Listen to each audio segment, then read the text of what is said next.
Hello and welcome once again to the video. In this one I shall once again be looking at the latest race from the 2024 Formula One World Championship.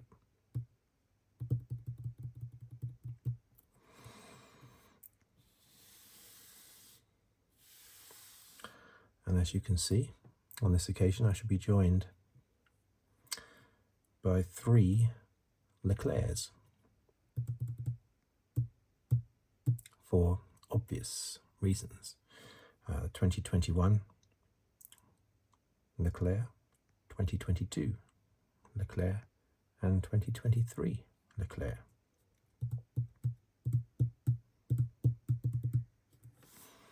Okay, so let's do what I always do. If I can squeeze it on here with all these Leclercs here, is the rundown of the 20 finishing positions, and then the top 10 in the Drivers' Championship, and then the top 10 in the Constructors' Championship. And then I'll talk a little bit about my thoughts on the race afterwards. Okay, so let's go. So let's squeeze it up here somewhere.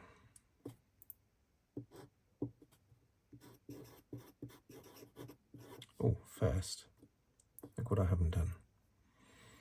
I need to write.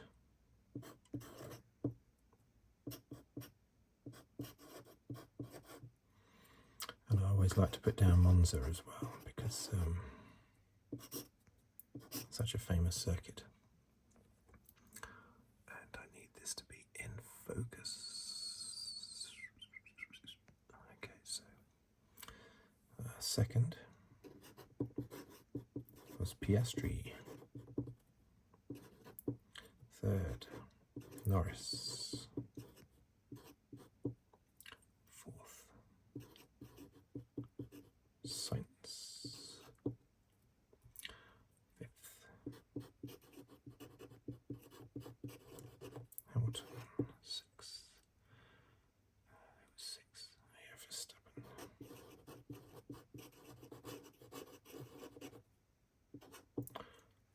Seventh, Russell.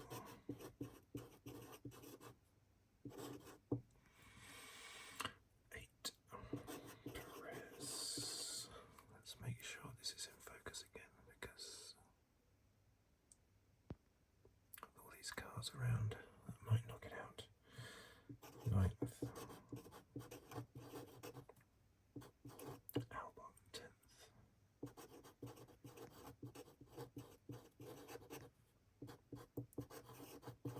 Magnussen. 11th, Alonso.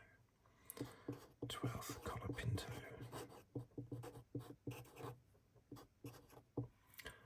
13, Ricciardo.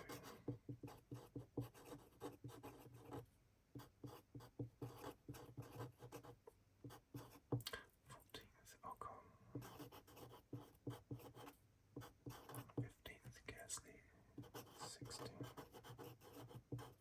Bottas. 17th,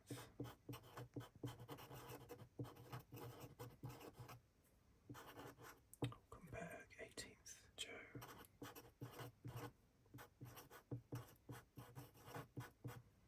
19th, Stroll.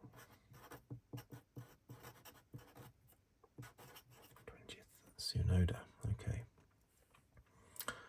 So, Drivers' Championship, we have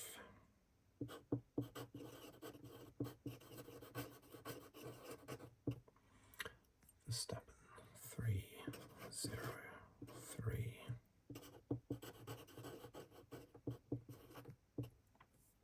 Norris 241. Let's check the focus again. It's naughty focus. Yeah, I don't want that. That's good. Okay. Third, Leclerc.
Constructors Championship. Red Bull 4, 4, 6.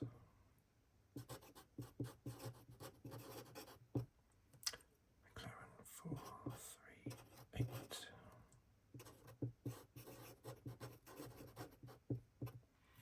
Ferrari 4, 0, 7.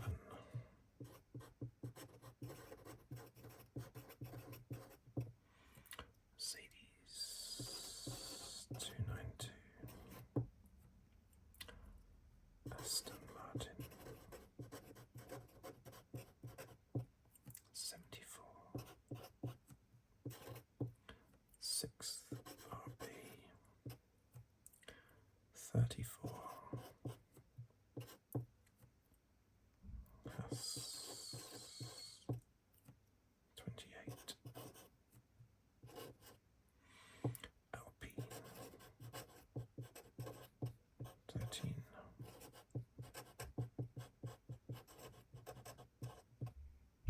Williams 6. Sauber still on 0. Okay, so what did we think of that race, or what did I think of that race?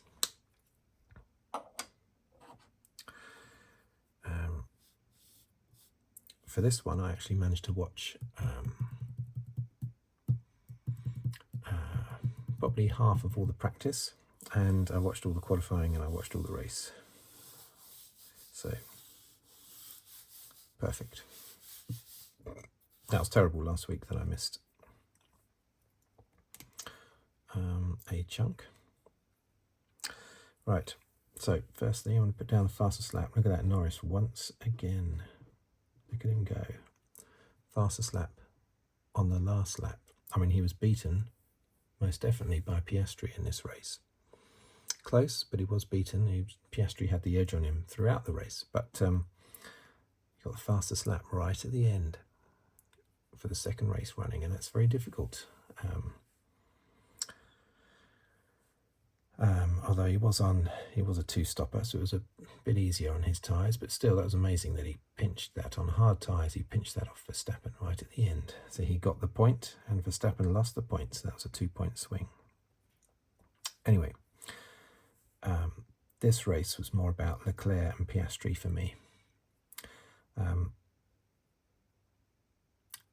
qualifying, as I'm sure you've heard as well, was the closest top 6 in history, in any race in history. There might have been a closest top 5 before.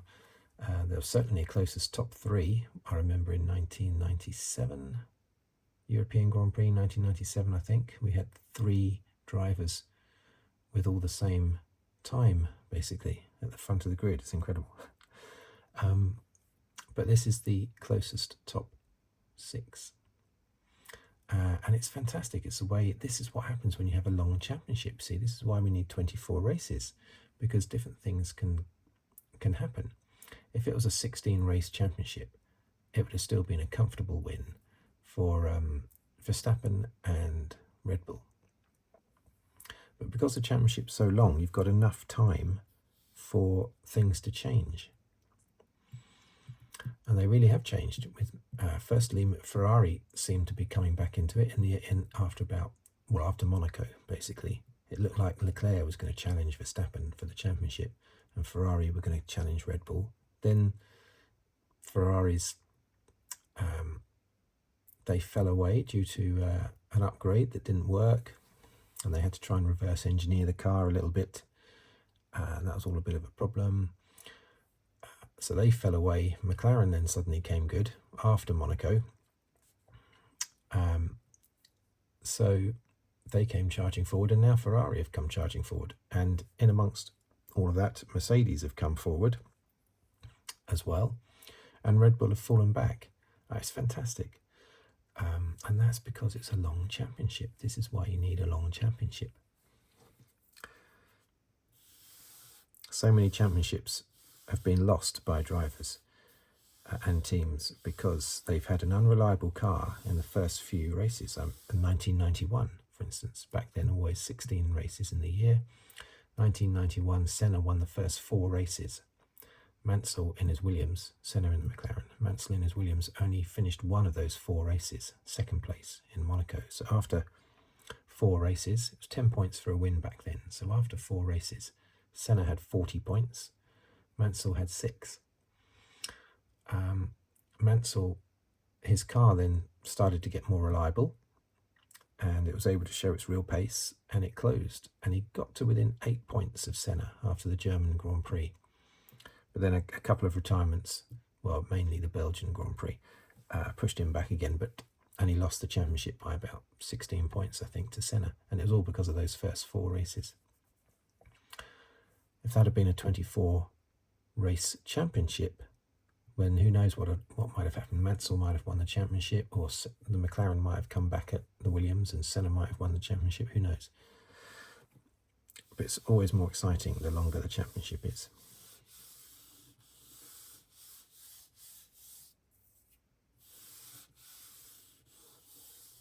So that race, what a fantastic race by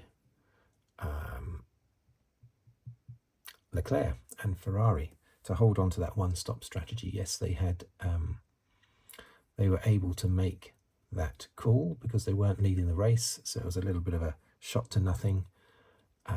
There was a slight chance that they might have lost out to possibly Hamilton, possibly Verstappen, if their tyres had completely fallen apart, but that was unlikely, I think, even though it was mentioned during the race as being a possibility that Hamilton might catch them if their tyres fell way off. It was not really, I don't think it was likely, so I think they were always going to finish 3rd and 4th, even if their gamble failed. So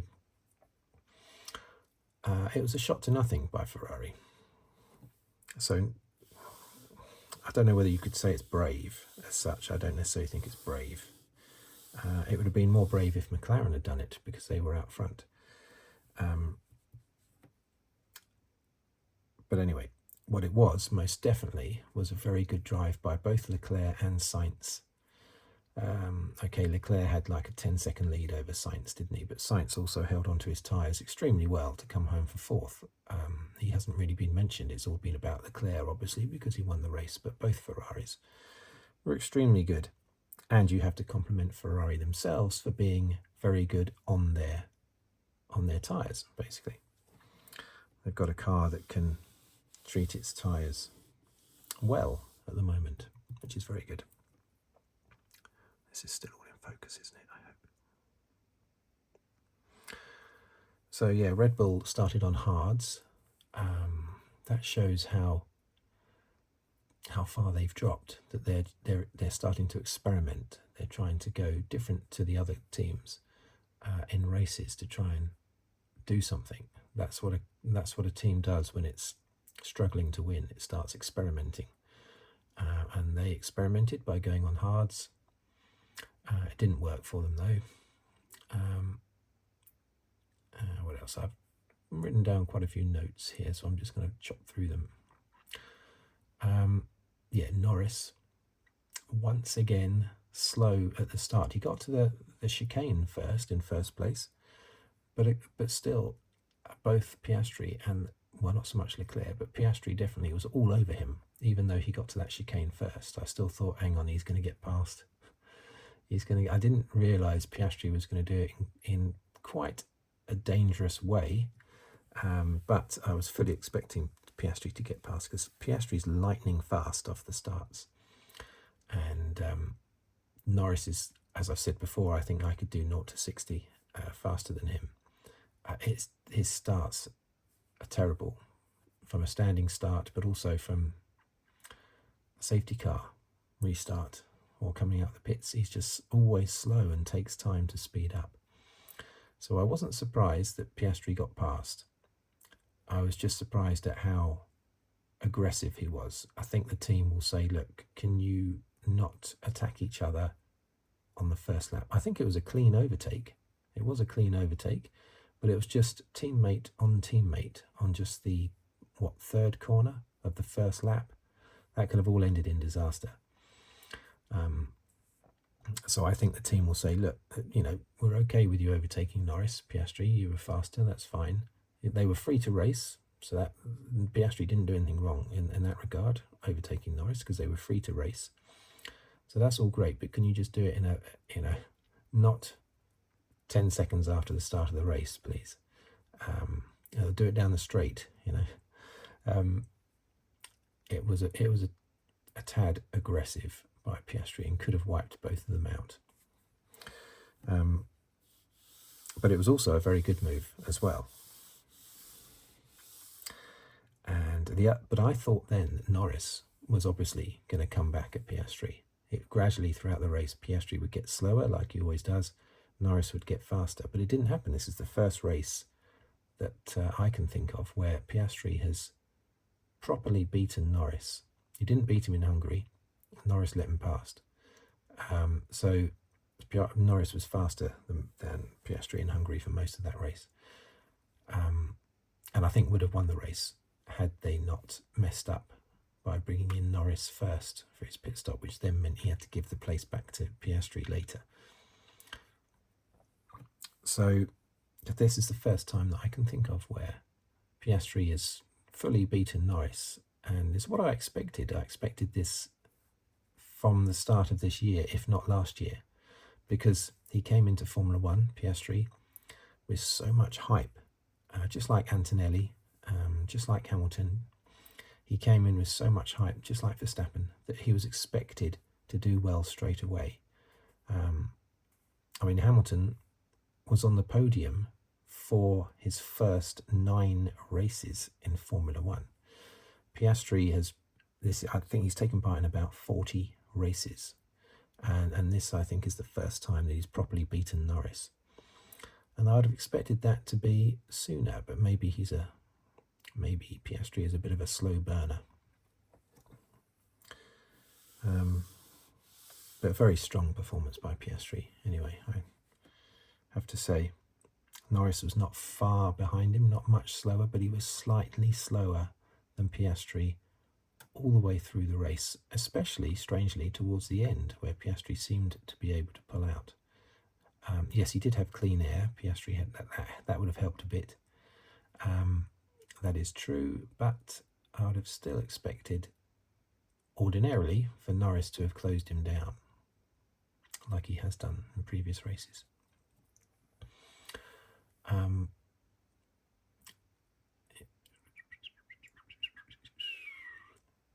The Haases, they were in the wars, weren't they? Dearie me. Hulkenberg, didn't he clashed with someone early in the race? And did he get a penalty for that? He tackled someone earlier. Maybe it was Tsunoda, actually, who ended up retiring. I think it might have been Tsunoda. Hulkenberg might have got a penalty for that, I can't remember. And then, of course, Magnussen was in the wars as well. Lots of overtaking manoeuvres, lots of jousting. He's very aggressive, Magnussen, which is why he ended up with 12 penalty points at the end of this race. Another 2 points earned unjustly, I think. I don't think he should have got 2 penalty points for his move on... who was it on? I can't remember who it's on. Who did Magnussen clash with?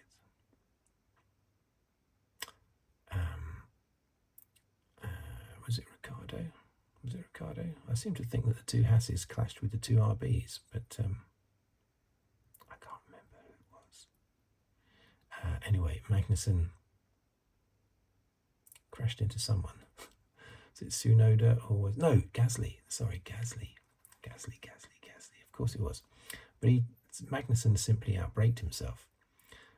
If you want to give him a penalty, okay, give him 5 seconds, which I think is what... was given to Hulkenberg, wasn't it, earlier in the race? I think maybe, or was it Ricciardo? They were involved in so many incidents, the Haas cars.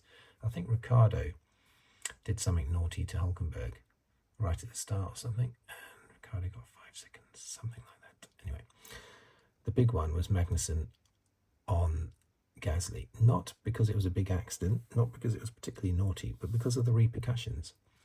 He gets a 10-second penalty, Magnussen, still manages to finish 10th, just ahead of Alonso, despite that 10-second penalty. Added on to his time, I think. And also, he gets 2 penalty points. Why is he getting 2 penalty points? I think they're punishing Magnussen just because it's Magnussen. He is very, very aggressive. So when you see him lock up, you think, okay, yeah, it's Magnussen being Magnussen. But I think he just locked up. Maybe he shouldn't have gone for the move, but it wasn't. I think it should be intentional if you get penalty points, like deliberately steering into someone to try and sort of push him off a little bit, push him off the track a little bit. I mean, I think what Verstappen did to Norris in Austria would, out of the two, deserve penalty points more so than Magnussen here, because this was just a mistake by Magnussen. It wasn't an intentional move across the track, a blocking move that shouldn't have happened, a dangerous blocking move or anything like that. It wasn't a deliberate move. He locked his brakes.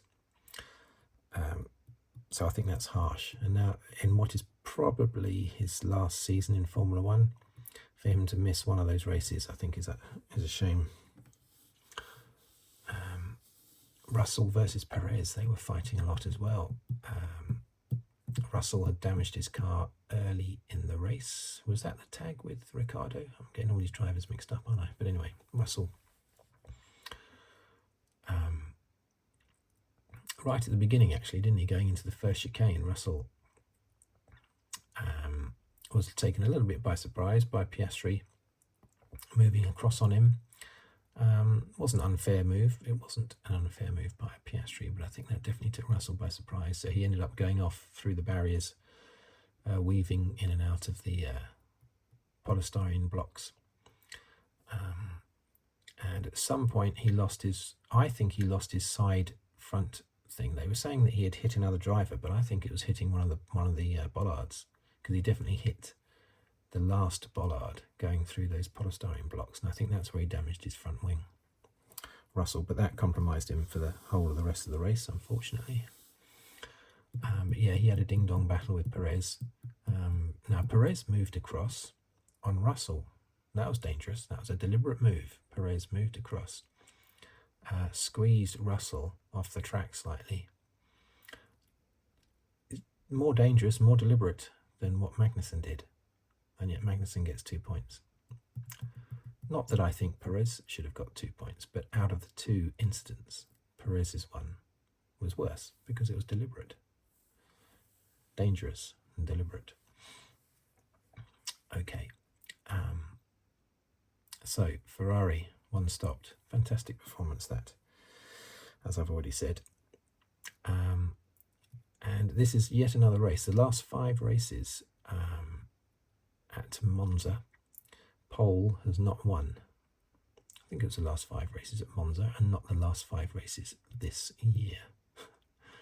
I picked up on that stat, but I think it's the last 5 races at Monza. Colapinto, fantastic. What a great race by Colapinto. I mean, we didn't see him at all, but he only finished 13 seconds off the points and only 14 seconds behind his teammate Albon. That was a fantastic performance by Colapinto. He's going to get huge pats on the back. But remember, Nick de Vries put in a fantastic performance. Was it 2 years ago? Or 3 years ago? 2 years ago. On his debut. He was quite old, though, for his debut, wasn't he? He was about 28. But his debut in the Williams, he finished 9th. And that's why he got the seat at AlphaTauri the following year. But then he only lasted about 8 races before they replaced him with Ricciardo. So let's hold off judgment on Colapinto until the pressure mounts a little bit more. But still, for a first race, it was fantastic. It was very, very good by Colapinto. But that doesn't mean that he's, going to be fantastic from this moment on. I mean, Magnussen finished 2nd in his first race. Was it 2013 Australian Grand Prix? Was he 2nd or 3rd? He was on the podium anyway, Magnussen, alongside his teammate, Jenson Button, who was also on the podium. They were second and third. I just can't remember the order. Was it Raikkonen that won that race in 2013 in the Lotus? I think it might have been. Anyway. So Magnussen put in a very good performance in his first race. Stoffel Van Dorn put in a very good performance in his first race, came 9th in the terrible McLaren. He stood in for Jenson Button, was it, for one race partway through the season? Can't remember when. 2017, 2016, 2015, something. In the absolutely horrific second incarnation of McLaren Honda. And he was 9th. But then, unfortunately, didn't really do anything else after that, despite going into Formula One with a fantastic history in F2 and everything. So let's hold back on Colapinto, who, hasn't shone like a star in Formula 2. He's been okay, but he's not a standout driver. He's a bit like Sargeant was, really. So let's see what happens, but a fantastic first race. Now, the interesting thing with Piastri's pass on Norris is that there is a chance. Some people think so, some people think not. It's difficult to tell. But there's a chance that pass by Piastri on Norris may well have lost Piastri the race, ironically. Because that pass on Norris allowed Leclerc to pass Norris and get in between the McLarens, which meant the McLarens weren't able to control the race from the front in the way that the team would have liked them to. It compromised everything slightly, having Leclerc in between the two McLarens.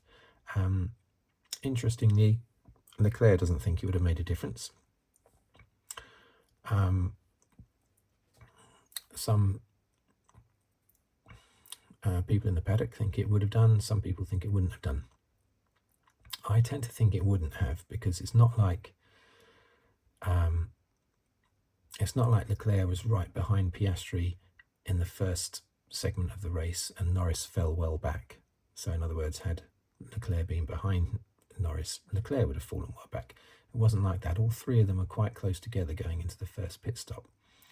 So I don't think it would have made that much of a difference. But the question has been raised as to whether or not, ironically, that lost Piastri the race. Piastri's overtaking manoeuvre on Norris. I don't think we'll see that again. I think they will tell them, don't do anything like that on the first lap. Emotions are high on the first lap. Just relax, because that could have been a disaster. Now, I will still say that Norris has definitely outdriven Piastri all year, apart from this race. For instance, in qualifying, Norris has outqualified Piastri in 13 of the 16 races. And I don't really accept the point that Piastri's inexperienced, because he's now done 40 races, about 40 races. I mean, that's longer than some people's careers. So I don't class Piastri as inexperienced at all. That's in old money, that would be 2.5 seasons, back when there were 16 races a year. And in even older money, going back to the 60s, 50s and 60s, that would have been like more than 4 seasons, more than 4 years. So I wouldn't say that Piastri is inexperienced. I can't use that as an excuse for Piastri. I just think Norris has outdriven Piastri this year, apart from this race, where most definitely Piastri had the edge on Norris. Even though, yes, Piastri was in clean air. So yeah, 13 times this year, Norris has outqualified Piastri to Piastri's 3. And he's finished ahead of him in 10 races out of 16. And he's got 241 points to 197, and he's got 2 wins to 1 win. So he beats Piastri in all of the stats for this year. Probably fastest laps as well, because he's had the last 2 fastest laps.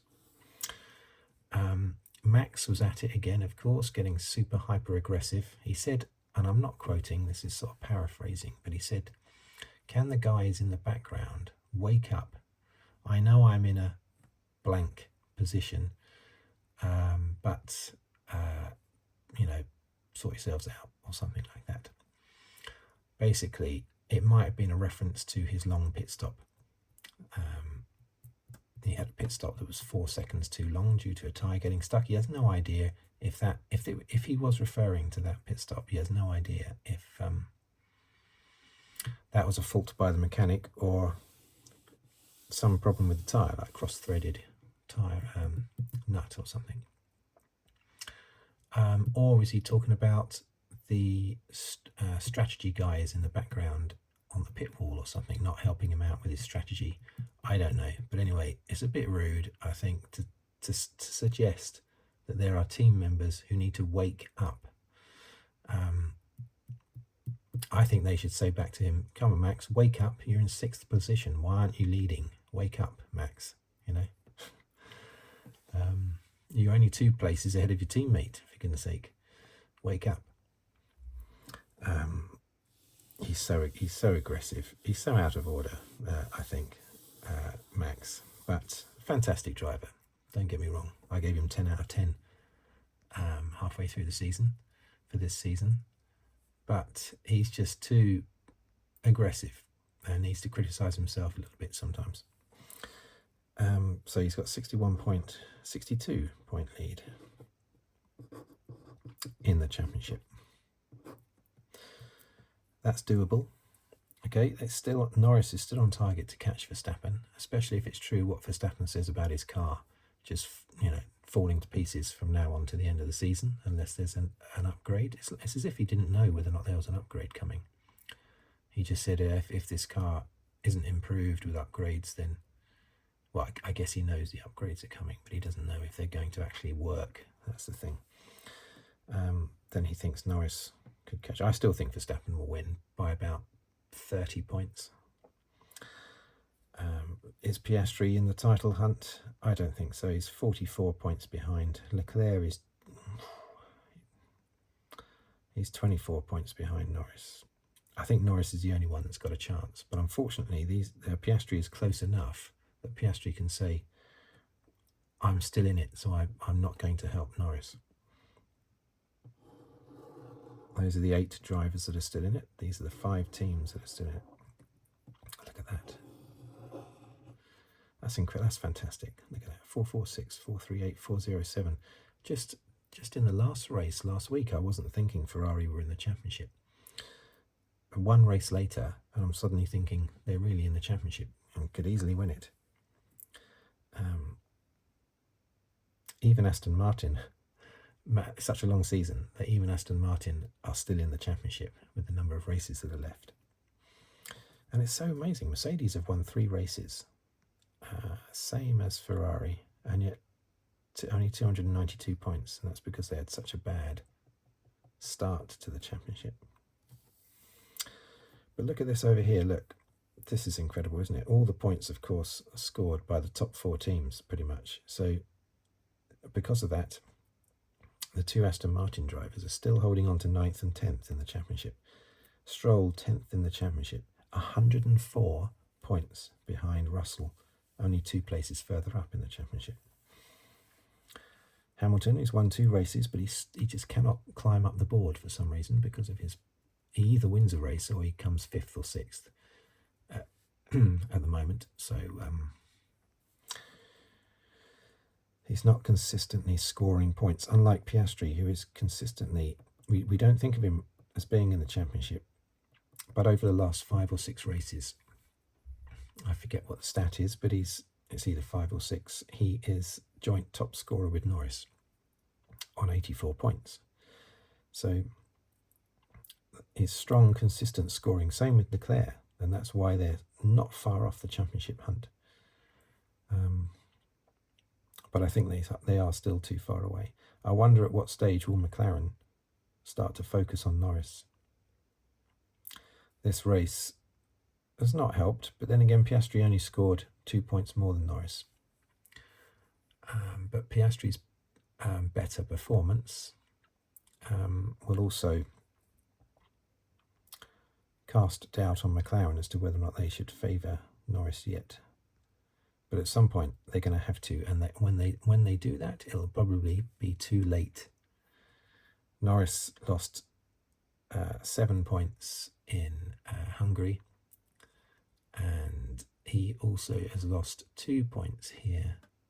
3 points, sorry, 3 points here. So 10 points there in those 2 races. It's not a massive amount though.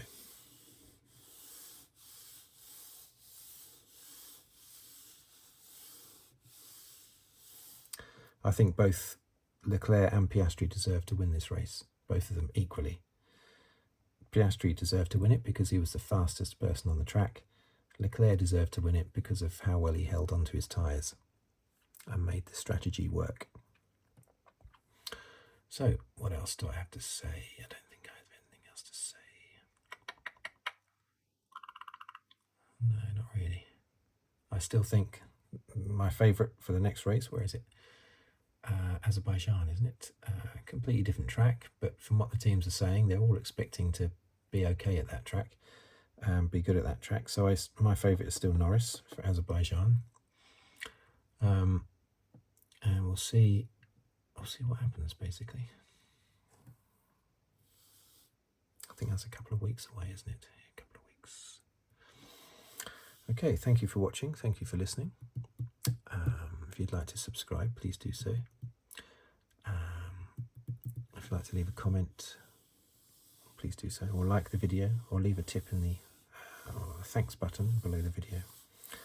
But basically, thank you for watching, and I will see you. Oh, what's the other thing? The other thing I was going to mention was papaya rules. I think it was explained what papaya rules is. I'm surprised they explained it. I'm surprised they didn't keep it secret. But McLaren's papaya rules, I think, refers to race each other, but race each other fairly. Don't push each other off, which is, what every team says to their drivers, of course. But McLaren have a little catchphrase for it: papaya rules.